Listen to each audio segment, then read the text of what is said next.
শুনতে খারাপ হলেও এটাই বাস্তব। ভালোবাসা কখনো চিৎকার করে না, এটি আসে নীরবভাবে। যে বুঝতে পারে না সে কখনো তা খুঁজে পায় না। মানুষ চায় তুমি সফল হও, কিন্তু তারা চাইবে না তুমি তার থেকেও এগিয়ে যাও। এটাই বাস্তব। তুমি যত বড় হও তত মানুষ পিছিয়ে ধাক্কা দেবে। কেউ হাসছে, মনে হচ্ছে ভালো আছে, কিন্তু ভেতরে সব ভেঙে গেছে। তাই দেখে বোঝা যায় না কে সত্যিকারের সুখী, কে নয়। কেউ বিনামূল্যে সাহায্য করে না, সব সময় কিছু চায়।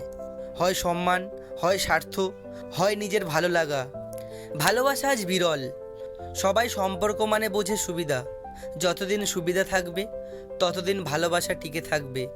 তুমি যদি সত্যি বলো সবাই বিরক্ত হবে। তারা চাইবে তুমি তাদের মিথ্যা স্বপ্নে মিলিয়ে যাও। সত্য বললে তুমি একা হও। কষ্ট যারা ভোগ করেছে তারা অন্যের ব্যথা বুঝতে পারে। অন্যরা বোঝে না, শুধু উপেক্ষা করে। সবাই ব্যস্ত নিজের জীবনে, কেউ জানতে চায় না তোমার কষ্টের গল্প।